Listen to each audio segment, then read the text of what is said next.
Alrighty, so episode 2 of the Men and Now podcast. I'm pumped for this, man. This is a great discussion. Talking about the misconceptions that men have about women when it comes to dating. There's a lot of those common myths out there that kind of hold men back or make them nervous when it comes to dating. And it's not until they get out there and they're actually going on those dates and meeting these women that they realize, oh my God, like this isn't actually how it is. So this is going to be an interesting thing to dive into. I know we've gone from zero to hero ourselves. There's still a lot more work to do, but we've seen it all, and so it's going to be great to talk about the things we've learned, the things we've heard from other guys, and how we can help everybody else kind of improve on that out there. So without Absolutely. further ado, let's start with a question, Joel.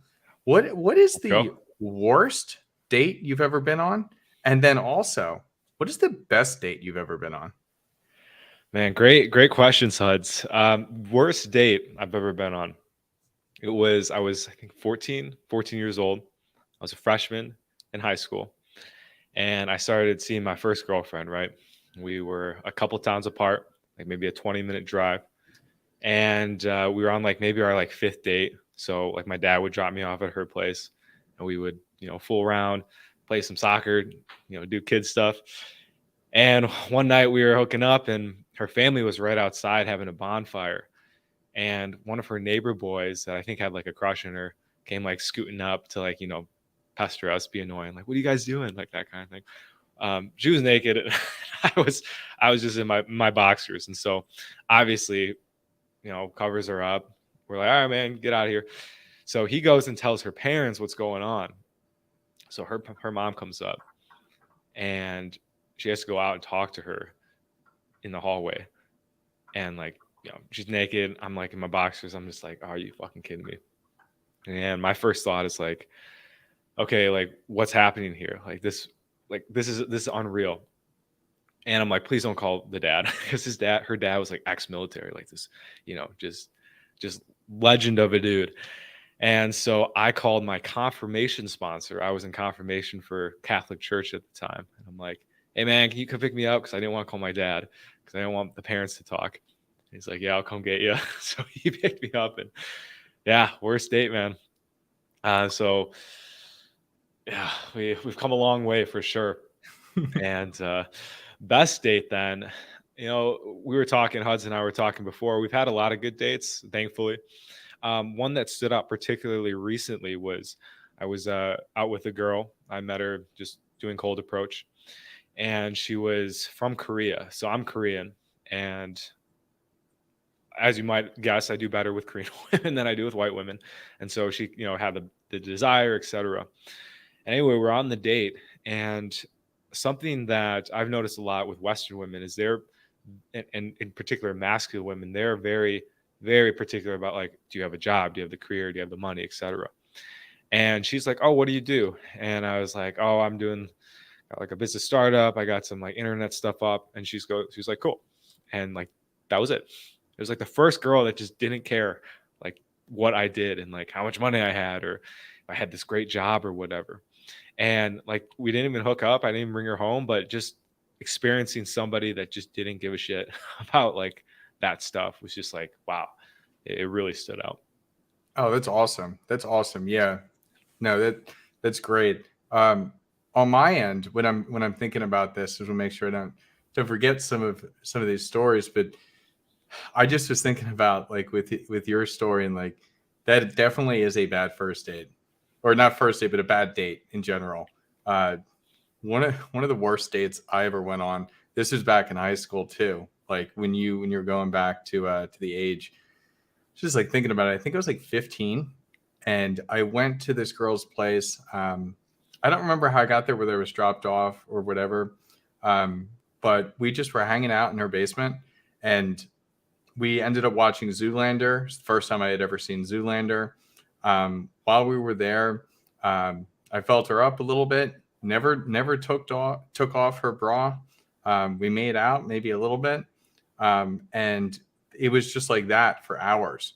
And I don't know if you've ever truly experienced blue balls, but that became one of the worst cases of blue balls I've ever had in my Oh entire man, life, because I just had an my erection like dude. the entire time. But I was still so new to understanding when to make an advance, even though it Mm, seemed like she wanted to do something like that. I was so inexperienced and everything. So I then had the worst case. It was the most throbbing, dull pain I've ever experienced in my entire life.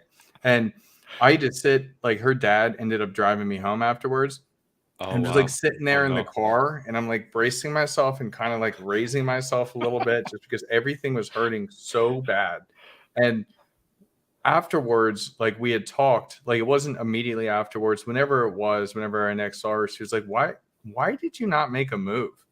And I Mm. was like, what? Like, I was mind blown, because I was like, I literally put myself through this incredible pain and anguish when the entire time you wanted to do something. Like, that's how, like, dumb I was. And this is, Oh again, man. this is like when I was like 15, I think. And I was just like, oh Yeah. my God. So I'm gonna mark that one as my worst date of all time, because it was like, I don't know if you ever seen The Family Guy, where he's like dating this girl. Brian's dating this girl, and at one point she's laying on the bed, and they've got lights lined up, and there's an air traffic controller pointing him to her, Yep. and he still doesn't do it. Um, that's essentially what it was, and I'll never forget that, and how stupid I was for not just picking up on it. Now, the best date is actually with the girl I'm with now. It was just so relaxed. Okay, so Mm. essentially, um, what we did is we just went to a local brewery, place that I love going to, Iron Hill. I don't know if you have that in your area or not. I think Mm-mm. it's mostly northeastern. But we went to an Iron Hill, just had a couple drinks, had an appetizer. We went back, and we ended up having like marathon sex afterwards, like 5 times, and it was Win. just perfect. And Nice. what was so amazing and so beautiful about that date is that it just was going to grab a drink. It's very, like, low commitment. It's not like going to an expensive dinner or having to get all, like, dressed up and, like, have all these plans. Like, no, it was a Yeah. very deep, relaxing date. And I think that that's actually a great segue into, essentially, a lot of guys seem to think that they have to take a girl out to a nice dinner, or they have to do this, or they have to Mm. do that. Low investment dates tend to be the best, not just because it costs less, but it's just more fun. It's light on both parties, and the Mm. women Mhm. they don't feel pressured with something. Like, if you, like, go out, and this is one of the things that I was talking to my girlfriend about. When you go out to a very expensive restaurant, sometimes the girls think that there's an expectation that comes along with it, like an Mm. expectation for Okay. sex. And so by keeping Sure. it low investment, it's very casual for both of you, because really, what is a first date? It's just getting to know the other person. So I'm Yeah. I'm huge on those types of dates. I don't know what your opinion is on that. Yeah, I totally agree with that. And that was kind of a wake up for me as well, realizing that, like, dude, like a great date's gonna be just like going to the park and going for a walk, right? Going grab a coffee or something. Ideally, you want to be sitting next to the girl too. Like, I think that's another thing about dates that can be kind of not so great, is that, like in the movies, right? They're sitting across from each other. There's no ability to touch the other person. It's like almost like an interview. And I found like you want to be like able to like interact with the girl physically, right? So put your legs can touch, you can, touch her arm here or there or something. But again, when you're sitting across from her, it's just like interview mode. And that's not gonna elicit spark or anything like that. Mhm. Mhm. One thing that it's interesting you say that, of sitting next to. I think that's great, because if you're sitting across, that requires a higher level of social calibration. So, like, for example, Okay. in my last apartment, the way that I had it set up, I would do mostly at-home dates, like, so direct to home. And so they would come over, and the way that I had it laid out is essentially, it was a very small place, like a studio place, but essentially where I would sit was like facing the bathroom, and they would sit like the opposite direction. So we would sit across from each other, and it's just like getting to know each other, talking like this. And then I would do something like get up to go to the bathroom or something, and it led to a great transition where it's like not catching them off guard because like, oh, like I'm gonna use the restroom, and then just like stopping, and it's like, you just look too beautiful, and then you go in for a kiss. Like there's certain Mm, ways to build tension, because I do actually like sitting sure. across, but it Okay. requires a higher social calibration to be able to make it work. It's much easier if you sit next to, because it's more of a more of that you're enjoying the experience together, let's say.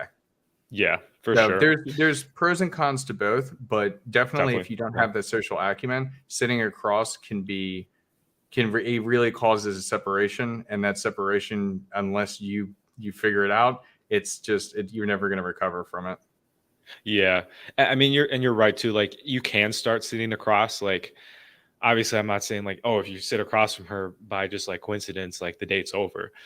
There's definitely ways to move to switch it up so you that at one point you are right next to her. But there's been girls where they didn't want to sit right next to me right away. They did sit Mm-hmm. across, and over the night we went to another venue. Then like it's like they were way more open to sitting next to me after we've kind of gotten to know each other. So yeah, it's definitely a social calibration thing, reading the woman you're with and not trying to force it. Really, that's like the most important thing. Like And if you're out there, here's a go. simple one based on what you were saying. Here's a simple one. Let's say you're sitting at the bar, she's sitting in the booth. That's how you guys are kind of set up. And let's say there's games or something playing behind you that you can't see because you're looking at her. And you could just get up and sit next to her and be like, you got a better view than me, and it's not fair. Oh, I like that. There you go. What a Dope. transition. Like you guys have talked for a little bit, you're developing a little bit of rapport, and then you do something funny like that, and then boom, you're sitting next to each other, and there you go. You're breaking the Totally. tension. Or even vice versa. Like I'm like I want to be away from TV when I'm out. So sometimes I'll be like, oh man, I can't stop looking at the TV. I'm just gonna move over here, and boom, Mm-hmm. just like that. Yep. There's so many ways you can do it. So So many many ways ways. you can do it. Mm-hmm. And that's like the best part about dating is you get to be creative and find your own flow. Like we are obviously giving advice. Tons of guys on the internet are giving you advice. But what I found most important is I have to create it for my own self. And you and I were talking about this yesterday. Like at some point you were telling me you just gotta be yourself and just be you, period. And Yeah. Being that's when stuff will authentic. really start to flow. Being authentic is number one. We were talking about it yesterday on how, like with mode one fits my personality, whereas mode one may not fit your personality. So instead of trying Definitely. to fit your personality into a specific mold, how about you just live your own personality? And you Yeah. find that once you really truly live your authentic self, I know that sounds so cheesy, but it's the truth. As soon as you live your authentic self, you have more fun and you have more success. Absolutely. And sometimes going off that, a really important thing is sometimes the authentic self isn't quite there yet. And that's something that I think that's where that phrase be your authentic self gets kind of misconstrued because it's like, okay, example, I'm 400 pounds and I play video games all day, but I'm being my authentic self. Why am I not getting women? It's like, okay, you might need to change your authentic self to fit a little bit, right? But at the end of the day, your personality is always going to come through. And I want to touch another point about the dating or the first topic you talked about, that you don't need a fancy date. Something that I've kind of come to see as well is that oftentimes if you go on a first date and you have it be a big extravagant dinner, it's kind of like it's a low key trying to flex, right? And like you said, it can add some pressure. And I see it kind of like simping, right? It's like I'm going to pay for your affection instead of just knowing that, okay, I'm enough being just by myself, wherever the hell we are. We're going to have a great time. We don't need money. We don't need fancy dinner, steak, lobster, etc. To have that. Yeah, no, absolutely. And also, depending on what type of lifestyle you live, if you're taking her out on a very fancy dinner or a very expensive time, and you don't typically do that, you're being inauthentic because you're presenting yourself as, yes, this is what I'm used to and this is what I do. And then who knows, maybe she has an expectation of that for most of the relationship, where most of the times Mm, you'd rather just go to like a local pub, like with friends or something. Like you're used to just doing pub food, but you're setting an expectation different than how you actually live your life. right. You're like, oh fuck, I gotta do lobster again this week. God damn it. Shoot Mm-hmm. yourself in the foot. I opened another credit card so I could take my girl out for a date. It's like, no, we don't want to be doing that. Do not do that. Do not do that. No. Big red flag. Cool. So I think we'll transition here to the next myth that a lot of men have about women. One that I've realized recently, as like 2 days ago, was that women having anxiety about you is actually a good thing. For the longest time, and I grew up with the idea that you have to please women, you got to make them feel as comfortable as possible, be the nice guy, right? Be accommodating. Basically, all the stuff we're told not to do.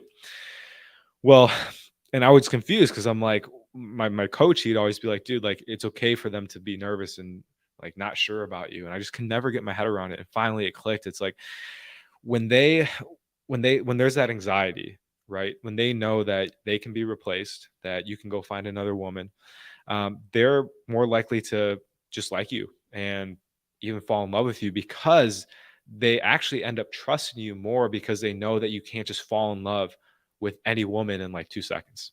Right. And Yeah.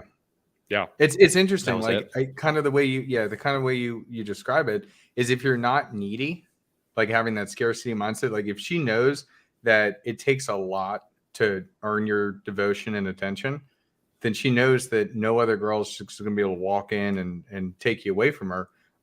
And so when you're not super needy like that, I think that's a tough game to play because everybody has certain levels of communication. But yeah, you don't want to be that guy who's, you go on a date, maybe things go great, but then you're always texting her, always asking to hang out, like you're being the chaser. There is a certain, you do have to be, as the man, the pursuer, but there's a certain line where it's just, pick up the cues. And if you're not picking up the cues, you can really scare a woman off with that. And being confident in yourself. And I know they try and like trick it in certain ways and say like cancel on her or stack dates and things like that. I don't know if I 100% agree on it, but the foundation of why it works is 100% psychologically sound. So that's definitely a really interesting one. Yeah. Abundance mindset for sure. Mm-hmm. And there's a difference in energy when you're seeing like 2-3 girls versus one. It's a real big energy difference. Sometimes I'm like, fuck, I'd rather be seeing no one than one person, because that energy comes up of like wanting them. It's like, whoa, take a step back. And I was helping some other guys the other day, kind of work through some of their text messages. They're new into dating and they grew up like me, right? And maybe you as well, that please. And now you're kind of a natural. I don't think you dealt with this as much, but a lot of guys deal with this, right? You might be watching and have that same upbringing where it's like, be the woman's savior, just treat her as well. Like, she comes first in the bedroom and in person and in all areas of life. She comes first. And I just had to tell him like, guys, just pretend like you're texting Joel, right? Like if you were texting your buddy Joel, would you need to text him every like 30 seconds? They're like, no. Like, boom. Next time you have a hot girl, just pretend it's me. Like, oh, okay. I kind of get it. Like, you got to treat them like they're a brother or sister or like a homie, right? Obviously not in all the areas, but in terms of texting, right? You just don't want to be blowing them up all the time. If I'm understanding Joel correctly here, treat your girlfriend like she's your sister. No cap. I'm just messing with you. I know. No, but that's very true. That's Yeah. very true. You need to treat it like it's friend, like it's anybody else. One of the things when we talk about I can't even say the word, pedestalization. Yeah. I got you. I don't know. I don't know why I'm tripping up on that. When you treat it that way, you're treating it as higher than, she's higher than. We're all humans, we're all equal. Okay. We all come from different backgrounds, which gives us unique flavors, personalities, all that, but we all are the same across the board. So if you are treating her as higher than, she's going to look at you as lesser than. You never want to be in a relationship like that. Definitely. Another great analogy is like if you treat them like a celebrity, they're going to treat you like a fan. And what do celebrities do with fans, right? They're just, oh, that was nice, thank you. Gotta go. They respect your admiration, but they don't necessarily respect you. Yes, yes. And I think that goes into a good segue into another myth is that role is okay reversed from the woman to the man, where it's good, I think, if the woman looks up to you as kind of that higher up, that superior, right? That's kind of what you want. You don't want it the other way around. And I'll let you touch a little bit more on that one because you definitely have the experience in this area. So what are your Abs- thoughts on that? Absolutely, yeah. The best relationships are when the woman is looking up to the man. And I've seen that time and time again. I know that that gets touched on in a lot of podcasts and things, but it's because the man is supposed to be the leader of the house. Like even if we go back to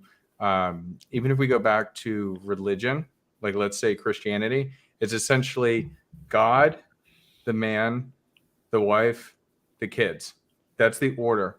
And so if you are not the leader of the relationship, it's not necessarily 100% of the times that it's going to fail, but we've seen time and time again that it does typically fail. Yeah. And Yeah.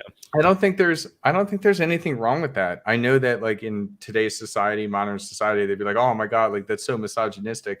No, it's not, because misogyny is hatred or contempt towards women. That's not Yeah. hatred or contempt. It's just understanding the natural yin and yang of relationships and how they're supposed to be symbiotic in that way. There's a reason why guys have these hard manual labor jobs. There's a reason why they earn more, because they are the expendable sex and they have to work harder in order to get their results. There's just two different roles, and we need to just understand that that is just reality. Yeah, absolutely. And, some of the pushback that might come from that and that does come from that is like, okay, well, women can do men's jobs now, right? There's more equality. And what I've seen is that when that attitude is taken, and let's say you got a dominant female, that workaholic, et cetera, is kind of leading the relationship, that might be great for a little bit. But what happens is that she starts to resent the guy. She starts because that it doesn't turn her on biologically. And there's like a whole argument like, oh my gosh, well, we're more advanced now. Like we should be able to override our biology. Bullshit. Like bullshit. When I got to take a piss, I got to take a piss no matter how bad I might tell myself I don't got to piss, right? It's like at the end of the day, biology is going to win, especially with sexuality and stuff. It's like, why not just learn to yield to that? And so that you're the happiest and that she's the happiest, because like you said, when a guy leads, it's only for the betterment of a relationship. It's not to be controlling or this like to show off like, oh, I'm leading this chick. No, it's like it's out of protection and love actually, which Mm-hmm. gets missed. Mm-hmm. Yeah, again, because men and women show love differently, and that just needs to Yes. be understood like that. There's a Yeah. reason why it's not society, and it's not society, and it's not culture that tells you as a man to want to pay for the date. The reason why is because it is inherent in your biology. Now, granted, thousands of years from now, things may change in the way men and women interact, but this is just the truth right now, and it's going to be the truth for a while. Yeah. It's the reason why we exist today from so long ago. It's how the natural male and female dynamic is. Yeah.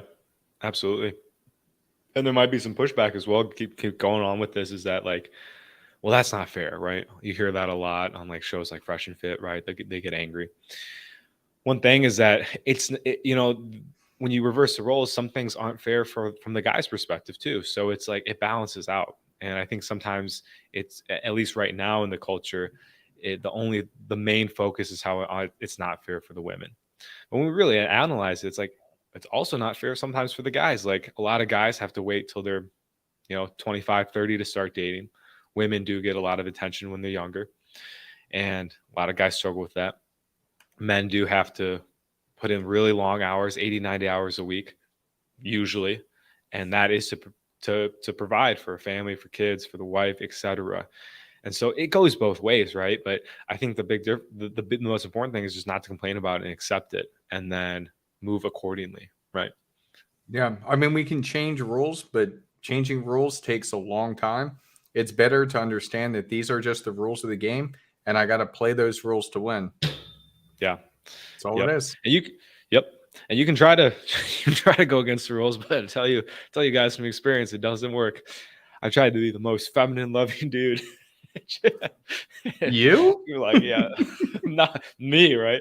Girls are like, I'll pass. So Dude, yeah, it I'll doesn't work. never forget. I'll never forget. It's funny just thinking back to that the worst date I was ever been on, and thinking back to like when I was first getting started. Like, yeah, the placating. I'll never forget when I first commented on this girl's photo on Facebook back like freshman year of high school, and I just said like, "Oh my god, like you're so beautiful," and then Nice. I got lit up. I got lit up by Roasted. everyone, and it was like a running joke for like 3 months of how much of a I guess simp. I don't think that term was even used back then, but how much of like a dweeb I was, and I was just so embarrassed because Oh you man. think like, oh, like the woman, she's the prize, and compliment her, and all these types of things. There's a certain give and take. There's a balance with it, and doing something like that is just so uncalibrated, and that's why I think they say that like nice guys finish last. It's not that being an asshole gets you girls, but you need to have a certain edge to you. Like you can't just be that like good puppy dog boy. It's not going to get you anywhere. No, it doesn't. And I think the going deep on that is that like it's about authenticity, right? And a lot of times Mhm. when someone's too nice, I'm talking from experience, guys. This is something I'm working on currently. Is that oftentimes there's an ulterior motive because it's like in reality, like why would you be so nice to someone you don't know without having any trust towards them? So it's a bit of a red flag. And so yeah, got to work on that as well. Fuck you, Huds. You suck, man. You're a piece of shit. Oh Yeah, man, cool. that's so funny. I totally forgot about that myself. Of that. Oh man, that comment that I made, and that's why I find it so funny nowadays when I see like there's people, because I do follow some very attractive women on Instagram, either they're friends or former business partners, whatever, and I see the guys that comment, and I'm just like, oh my god, do you not see how pathetic you look? And this is what's the point? You're not going to get anywhere. No, no. It's definitely a fantasy world for sure. Like Absolutely. when you're a guy watching porn, you're like, it's like, wow, maybe that won't. It's like sometimes you're like, I'm in it. Like this is, she's actually. It's like, it's insane. Yeah, it's definitely delusional. Cool. So Huds, maybe you want to drop another one here. Another Sure. myth that is on your mind, or was good for Sure. you. So one of the ones that I do want to bring up, kind of jotted down. So a lot of times there is stress around these dates, thinking that you know I know this is like an outlier, but it still does exist in guys' minds, and they do kind of like bring it up that they go on this date with this girl, and the girl will like dip out on them, like, "Oh, I got to go to the bathroom," and then they never see him again, or they go on Mm. that first date and then you'll never talk to that girl again. That is few and far between. There's a reason why those types of situations are called horror stories, because they are out of the norm. So a lot of guys worry about going on dates, and that's one of the things that I try and help guys with. If you go on a date with somebody that you may not think is a 10 or up to your exact standard that you're looking for, that's okay. You're gaining experience and you're just having fun meeting somebody else. Like there's no reason to be scared of something going wrong, or thinking, "Oh, well, she's not attractive enough." Like who knows? Like she may be the perfect person for you, and you're just not even taking the chance. So I Mm. think that's an incredibly important thing to understand, that guys are like so worried. I mean, one of the things, so I had mentioned before that I tend to do, like, my natural state is mode one. Yeah, that gets me in trouble. It definitely does. But a lot of guys worry about like approaching, like, what if a drink gets thrown at me? Now, twice in my life, I have actually had a drink thrown at me, but Oh wow. most Okay. guys will never, ever, ever experience that. It is so few and far between to even have that happen, because you have to think of it like this is another human being. Do normal human beings act that way?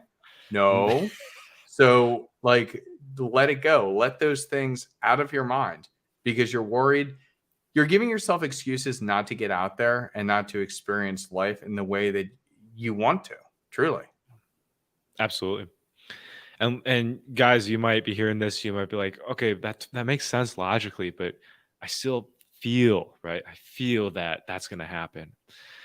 And so some actionable steps on that going deeper might be to stop watching rom-coms, to stop watching so many movies or stupid TV shows, because that's where that comes from. That's where, Mm-hmm. you got the Brad Pitt getting a drink thrown in his face because it's like it never happens, right? Like you just said, never happens. It's like we're human beings. Like there's anyone with decency isn't going to do that. Like you got to be in Yeah. some real, like in a real shit bar or something for that to happen. Yeah. It typically Real has shit bar. happened when it's happened to me. I think it happened in college twice. And that's in a fraternity party where everybody is just wasted in a basement. Like, what do you expect from like an 18, 19-year-old girl who's like, whatever's going on in her life? Drunk and angry. Yeah. And the only times, truly, like the only times that there's been scuffles or problems has been college parties, at least in my life, college parties or those really, really bad bars. So it's not normal day to day. It does not happen. And I don't understand why that holds people back. I think excuses are easier. Uh, Having excuses is easier than taking the action to change it. 100%, dude. Mm-hmm. 100%. Action is the easiest and hardest part. The irony of it, right? Right. Once you go on approach, it's like, oh fuck, that wasn't too bad. Like that took 45 seconds and I feel amazing. But you'll spend months working up the courage to take that first approach. And once you start doing it, it's just like I think that's the theme here of this point, is that it's about practice. It's about getting out there and getting the reps in, because like anything, like, right, like I play pickup hoops and I started playing a year and a half ago. There'd be games where I wouldn't get a shot, and when I did, I would just airball it because I was so bad.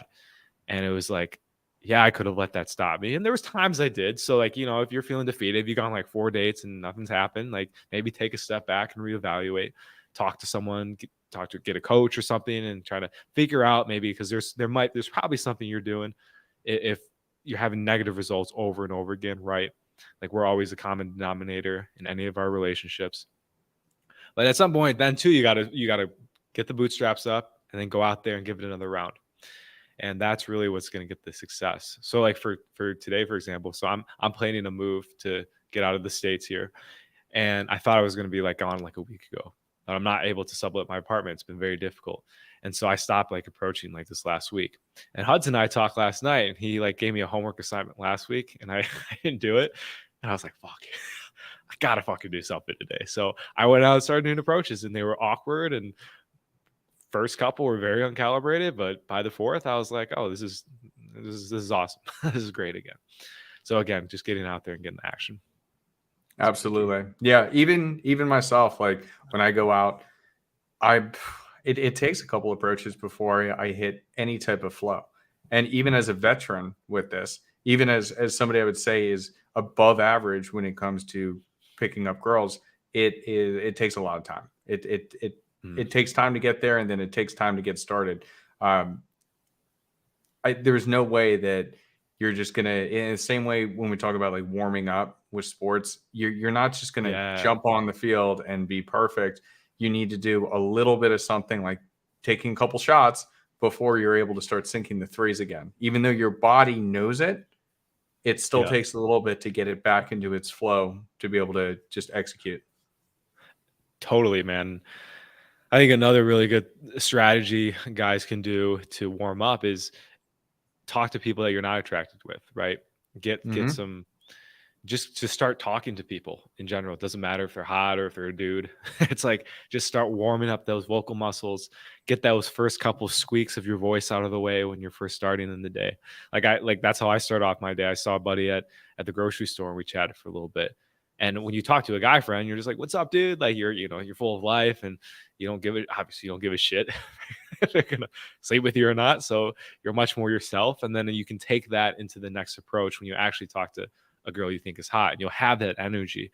So that's something too that I'm going to confess here that I haven't been great with, is that sometimes I'll go out and I'll be like, okay, I'm only going to talk to girls I think are super hot, right? And I'll have like 9 opportunities to talk to human beings, right? And get practice in, just kind of practice being kind or flirting a little bit. Doesn't even matter if if they're super attractive, right? But I'm like, my mind's so set on they have to be super hot or else, I don't know, fucking, I'm gonna make fun of by my friends. Like, what? Like, that doesn't make sense. So Yeah. getting out there. Who cares? It's like talking to whoever. I think about this from, I know this is not directly related, but is related to that just social, like talk to anybody, because you never know. I was down in Baltimore this past weekend, and we were walking around Saturday night, and I saw this random dude. He looked like he was homeless. I saw this random Okay. dude who was in a little dinghy, like a little raft on the side, Wow. right in the bay there. And I just like walked up to him and started talking, and like my friends were like over further away, and they were just like, uh, what the heck is he doing? And I just started talking to this guy, and we just kind of hit it off. I ended up hopping on with him on this small little raft, and he Let's took me go. out to the middle of the harbor to a place where most people in their entire life never get to see. And I got to see like a Wow. full moon up there and just the Oh, beautiful sick. inlet. And I just was like, this is, I was so nervous too, because I was like, is this guy gonna fucking kill me? And he, dude, I swear to God, when we were out there in the middle of the harbor, and he started smoking some weed, and he made a joke about killing me, and I was like, this is not a good time for that joke. But you never know what can come out of talking to other people. I've experienced it even Yeah. talking, like when I've gone to like hit on the uglier girls at the bar just to warm up. Then throughout the night, this is one thing that I taught myself, when it comes to going out solo. When you go out solo, you don't have any friends to come back to. Okay. Hmm. And when I say going out solo, that literally means you're going out to do something, like going to a bar, let's say, completely by yourself. And so when you start doing those interactions and becoming friends with people, like friends with groups of people, not only could it open opportunities for people to hang out with, but then like there were so many nights where I would do that. And then when I finally start hitting on the girls that I'm interested in, I'm running into these other people that are like, yo, Alex, what's up? Like Oh, okay. crap like Yeah. that. And I'm literally talking to this girl, and I've got dudes or other people like walking by, like, yo, man, it's Alex, like stuff like that. And that becomes immediate social proof.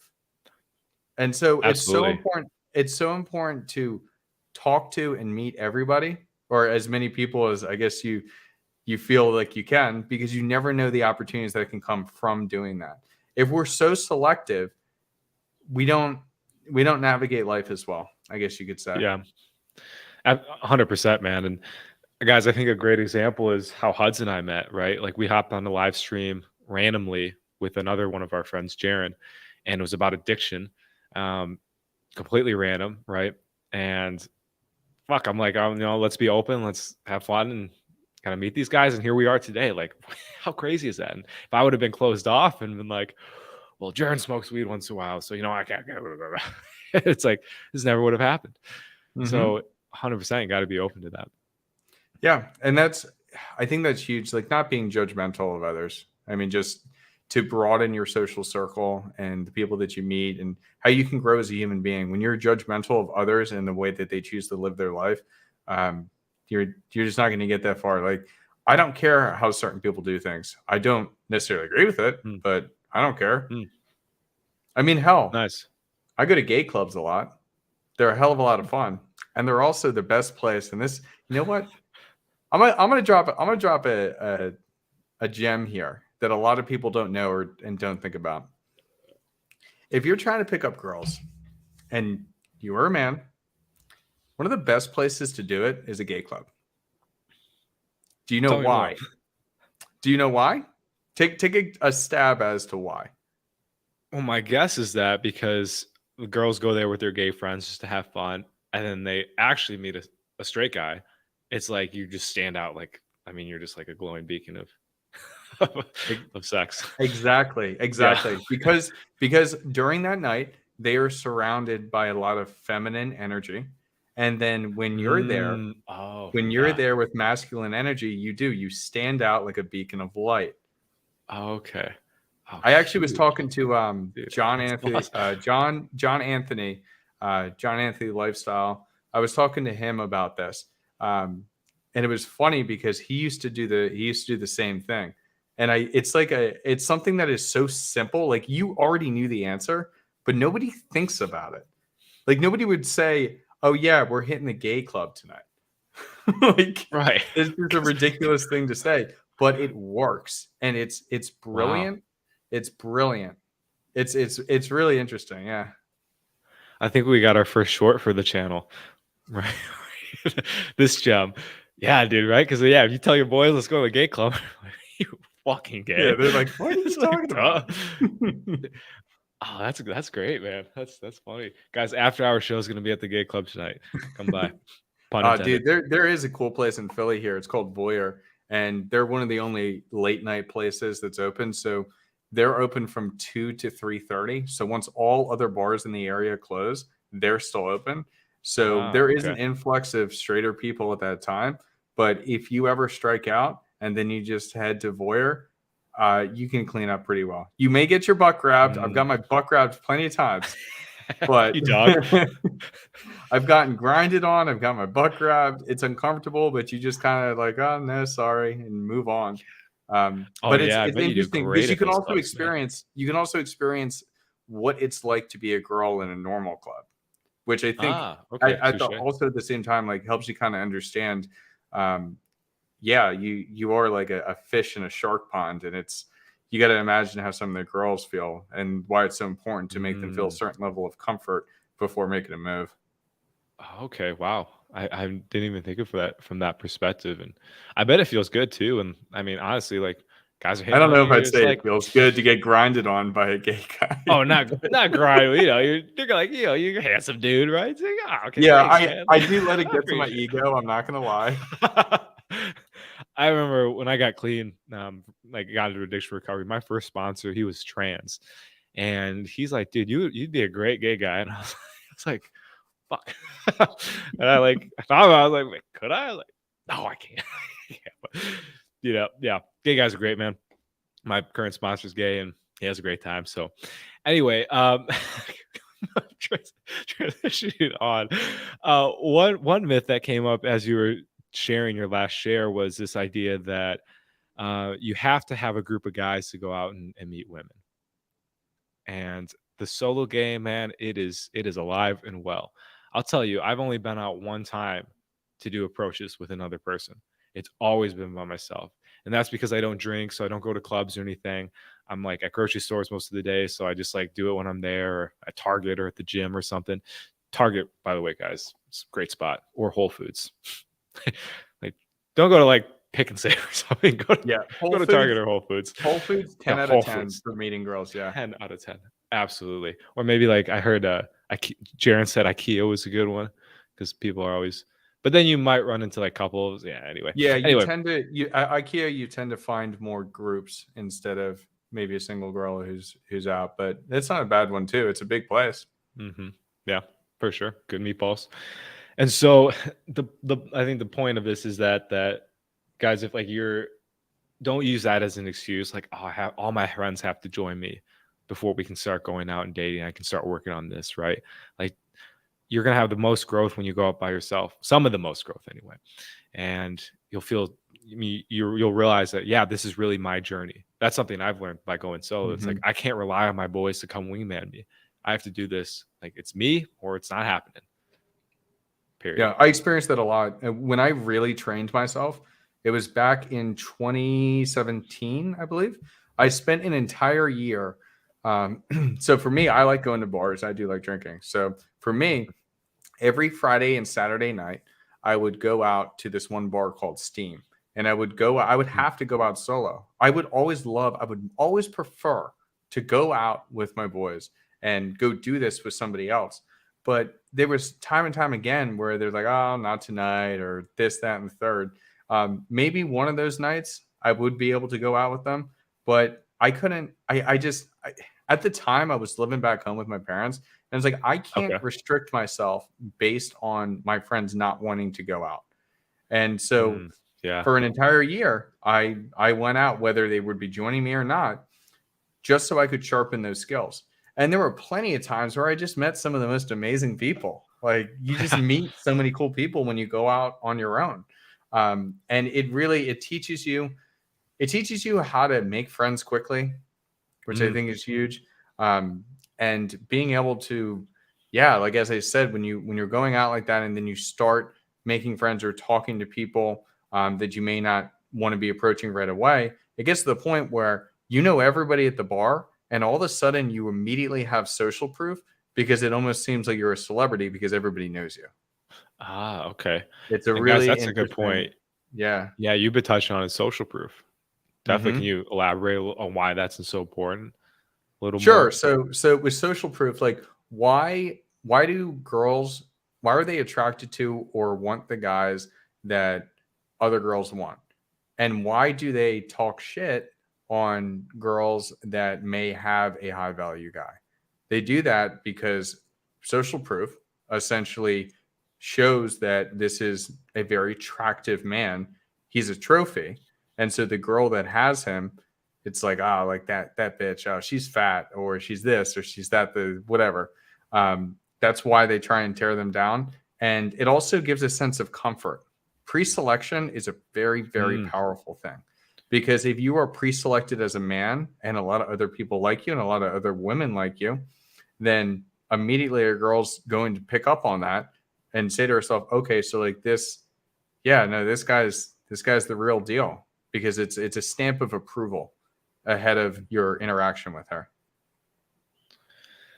yeah, man. I think, that's another great myth too, is that like this idea that you can go solo and nobody has to like you, but like it really does help. And I mean, I've been learning that a ton too, just having like the vibe changes for sure when you're just used to start having a real cool conversation with someone, and then other people can see it.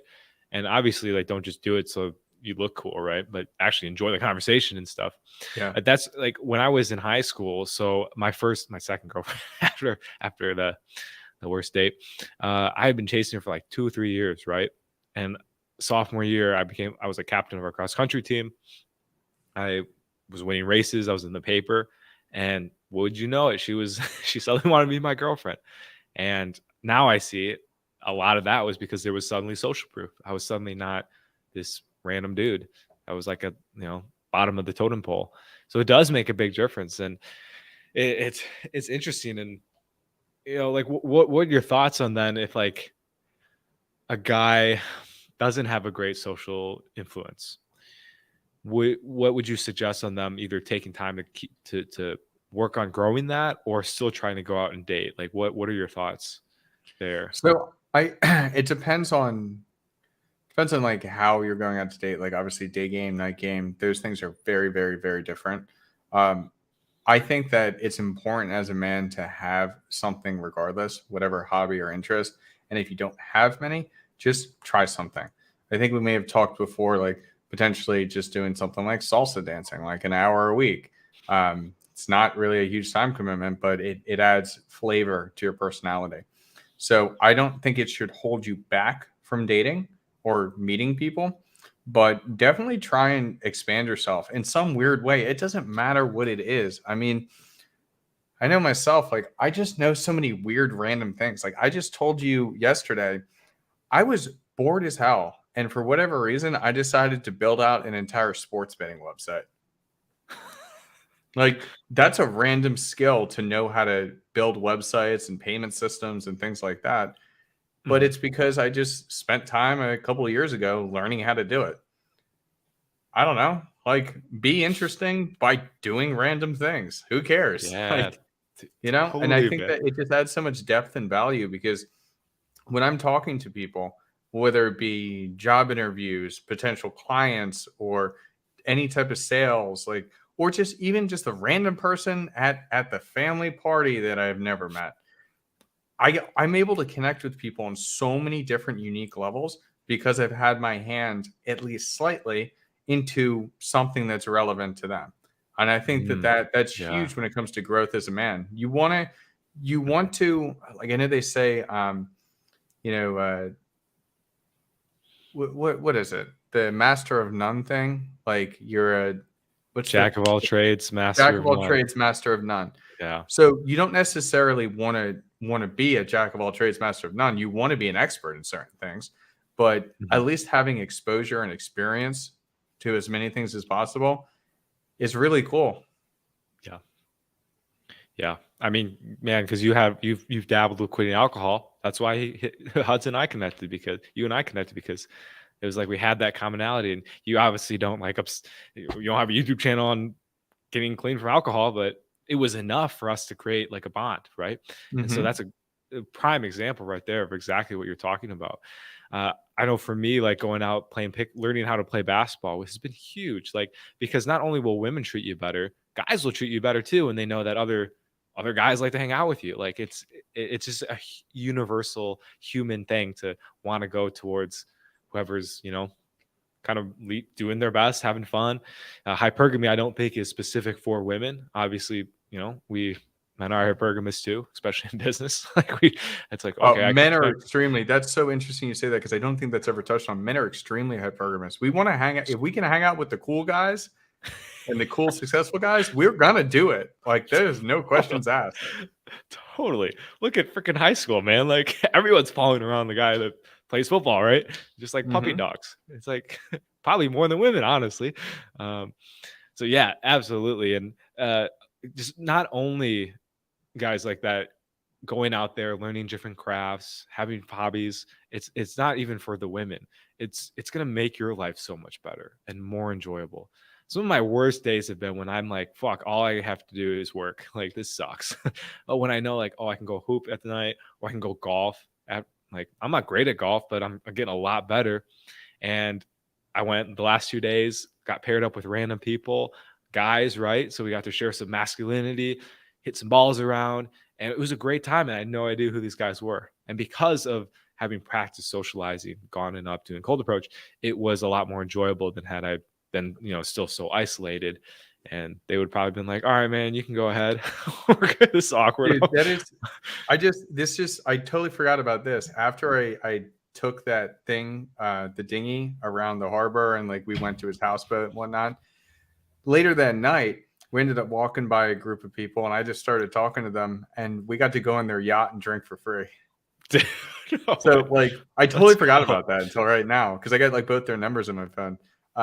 But yeah, like seriously, just like going out there and meeting people and asking questions about things that they're generally interested in. And we were having conversations about yachts and how much it costs and how much they make Mhm. and like stuff like that. Things that they're passionate about talking about. Right. It's awesome. Like when you take a genuine interest in other people, they like that. People like to talk about themselves, and it can lead to a lot of amazing experiences. Absolutely. I imagine that you were still kind of shook from almost getting killed on that boat there by that guy. So understandable that I was the doing yacht kind of okay. just you're gonna As get soon okay, as good.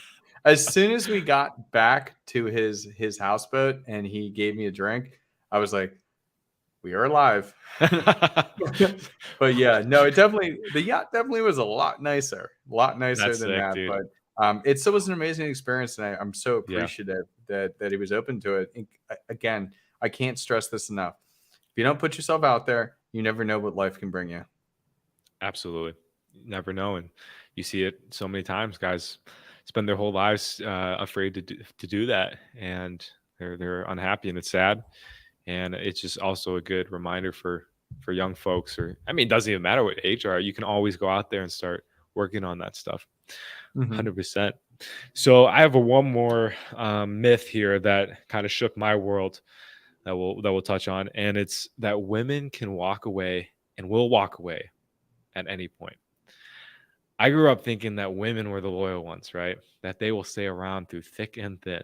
And maybe that was like how it was in the past because the men were the main breadwinners and women couldn't make their own money. But now, obviously, because women can essentially become rich just like guys can, it's a guy really has to be on his A game to retain a woman. And so you see it all the time, right? Like guys will get into relationships and they'll be like, this is the one, like she's so into me. I'm good. I can just chill back and relax. And 4 months later, she's walking out the door and they're like, what the fuck? Like, we were in love. Like she poured her heart to me. And possibly it's because he got lazy, right? And didn't keep that spark going. And I've experienced this too. Like I was seeing a girl for about a month and a half that I really dug. And I thought I had it locked. And I got, I don't know, maybe a little. So I let some of those unattractive qualities come back up. And she left. And it was just like, you know what? It's just the truth about women that they'll walk at any point. If you're not their hypergamous best. And see, the thing is, too, you won't necessarily know when she's about to walk. I mean, there are signs leading up to it. Yeah. But as guys, we don't pay attention to some of those things. And I think that that's very important to understand. Like we tend to get into relationships and just expect everything is going to stay the way that it currently is. But that is just not the truth. Especially if you're slacking in certain areas or she doesn't feel heard or it's not exciting enough anymore. Slowly over time, it chips away. I think they say that women, when they break up with you, they had already made that decision months before. Yes, absolutely. Absolutely.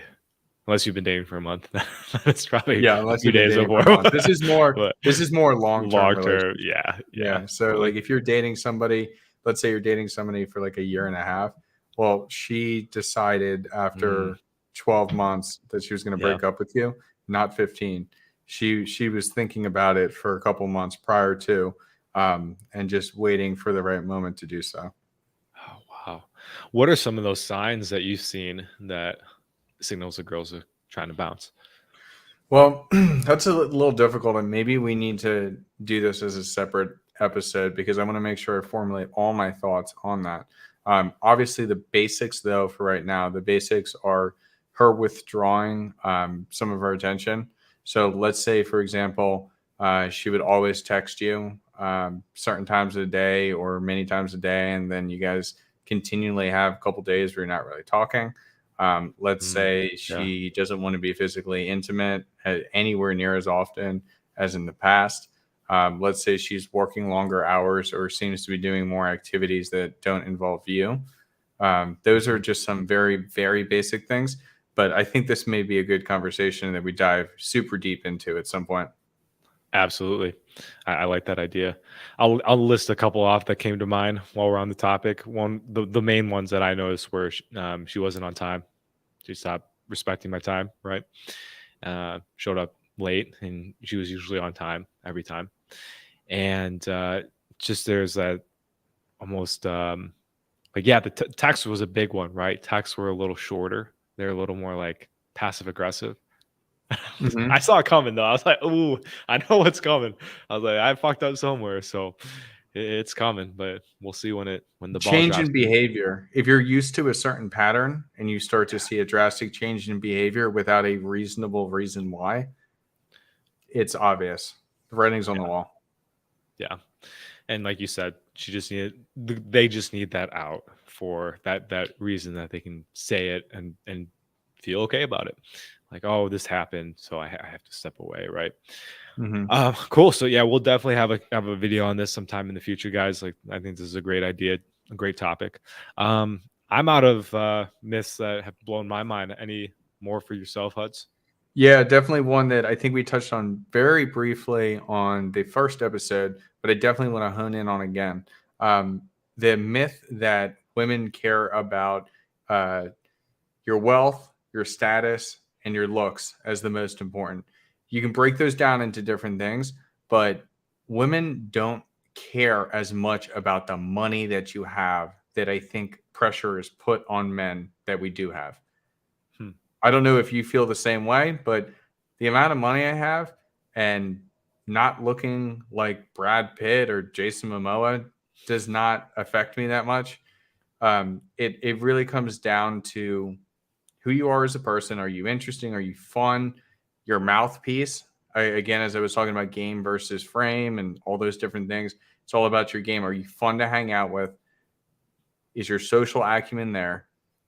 other than that, they just they don't care about that type of stuff. And for whatever reason, I think a lot of guys get hung up on it, like, oh well, I'm not 6 foot, so I'm never gonna get the girl, or I'm not like an 8 in looks, so I'm never gonna get the girl. It's such a defeatist, negative mindset that a lot of people in like black pill talk about, like looks maxing or whatever. It's really not that important. It's about who you are as a person. Like, how many times have you seen somebody with a gorgeous girlfriend and they're fat and unattractive, but they're Day, super bro. fun to hang out with? They've got a great personality. Right. And they're suave. They're Hmm. smooth operating. Exactly. Yeah. Exactly. So I think that's a huge misconception that guys have when it comes to dating, that once they really get into the nitty gritty, they realize, oh, those things don't matter as much as they thought. That's why, like, the guys that work like 100 hours and they're trying to get up their bag and then they lead with their bag, um, things don't Ah, work out for them because they are right. lacking in what's actually important. Oh wow, man, this is a good one. Yeah, I'm excited to talk about this one because I'm in that boat where I've really had to work hard on the last year to undo those beliefs that money is everything. And I've talked to so many people about it. Like, I'm like, dude, I'm not rich. Like, people won't like me. And like, dude, that's like, no, you're missing it. Like, like I think money, and what I've noticed that like they just want to know you're not gonna live under a bridge or you're just not gonna die, right? It Hmm. Some women do care about money though, a lot. And so I think that's um, yeah, this is a tricky one, man. I'll let you keep going on this because Yeah, well, I'm like, when you say I see some, both that's sides. true. Some people care about money, like in the same way that like some guys have certain very specific preferences, but we're talking in generalities. And in general, women don't care how much money you're making. They just want the security to know that you can make money and will have enough money to have them live a comfortable life. I mean, some women, I'll tell you what, like one of my exes, she was kind of like this. Like, she would constantly compare me to her dad, who's like a multimillionaire. However, he's a multimillionaire because all of that money initially came from his father dying. So I'm like, Hmm. he just got an inheritance and then reinvested it. Of course he's going to have money. The fuck are you talking about? So like, I used to always hate that. It was a very toxic relationship, but regardless, um, like some people are that fake, like, and they just care about materialistic things, but most people don't care that much. I'll be completely honest. Most people do not care that much. So how would you coach a guy that's like, dude, like I'm not like rolling in the Benjamins like Tate. Because really, I think what the issue then is, it's not really the money; it's just they feel insecure, and that's what the woman picks up on. Just the fact that they're insecure. Like, it's not even the Mhm. money. It's like it's just they are insecure about money. They don't know that it's about money. They just see insecurity. So how would you help some guy unprogram that? Yeah, that's difficult when you ask like how to unprogram it, because I can tell them like it does not matter. Like, I could literally go out in sweatpants and pick up a girl. Girls don't care in that aspect. So I guess it's just trying to understand where this belief system is coming from. Because you can tell somebody that, but are they going to believe it? I don't know if I have an exact. I'd have to think of like exact examples I could maybe use with that person based on their specific experience. But other than just explain to them, like, let it Mm, go and understand it doesn't matter. Like, again, right. that's why those first dates that are very low investment, I personally like direct to home dates. If it's not direct to home, just a bar, like grabbing a drink, that's low investment. You're not leading with your wallet. I think a lot of those guys still have that preconceived notion that women love and need a rich guy.